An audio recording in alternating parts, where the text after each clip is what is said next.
Now, when you take sugar, the body has various ways of reducing the amount of sugar in the blood. One of the ways is by the use of insulin, which gives signals to the body that there is too much sugar. Therefore, do something about it. So the body can maybe convert the sugar into storage forms like fats. But also, this sugar can bind to the red blood cells.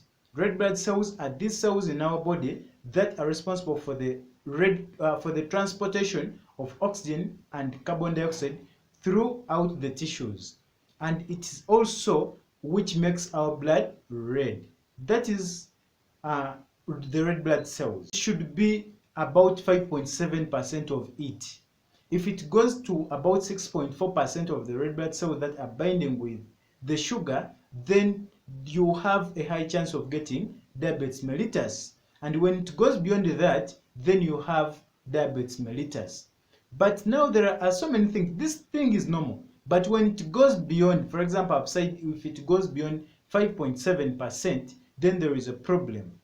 Because whenever this red blood cell binds to the sugar, it loses its functioning. It becomes stiff so that it cannot pass through the narrow capillaries of the body, which supply the body with the nutrients we need. So when they become stiff and they fail to pass there, they can also produce something called iron, which forms a rust in the blood vessels, and they can also get holes, lesions, and they can also lead to clotting.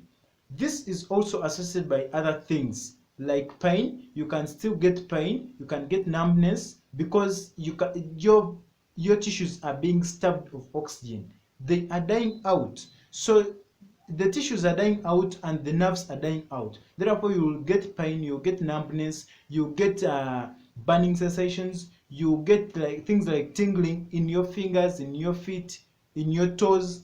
You understand? So many things happen. And when you start feeling like that, there is even a high chance that you will get high blood pressure. So when you go to the doctor, they will do so many tests. And when they find out that you have a high percentage of hemoglobin which is binding, or a high percentage of red blood cells which is binding with the sugar, they will tell you that you have diabetes mellitus. But now, this diabetes mellitus comes with a lot of other complications. It can damage the kidneys, because the kidneys are even among the things that are responsible for the formation of red blood cells from the bone marrows. So when they are affected, you can even get anemia. But even if you go for iron supplements, nothing will change. You can also lose your eyesight, diabetic neuropathy. Because the nerves are being damaged, as I've told you. Also, your teeth can also get damaged. And you can also get something we call a diabetic foot, because if less oxygen or less blood is supplied to one of your feet,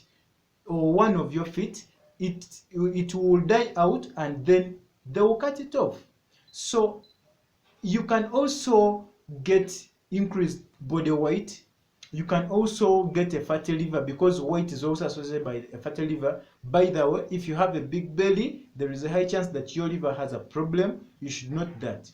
Now, I'm not saying that let us leave sugar, but I'm also saying that let us leave sugar. That's what I'm trying to say. Because you see that these foods we are eating, the posho, the beans and all that, they have carbohydrates. And in Africa, it's the food we have. We cannot go away without eating these foods. But we can do something about it. We can just stop taking the sugar in our foods and all other things we are eating. If I want to take tea, for example, I can just get my lemon, I squeeze it on my warm water, then I just take it like that. And I don't add the sugar, because the more you add sugar, the more the problems you are bringing. Therefore, I am just suggesting that if at all you can stop your sugar, then my fans, I'll be happy, because so many things will be changed. Thank you.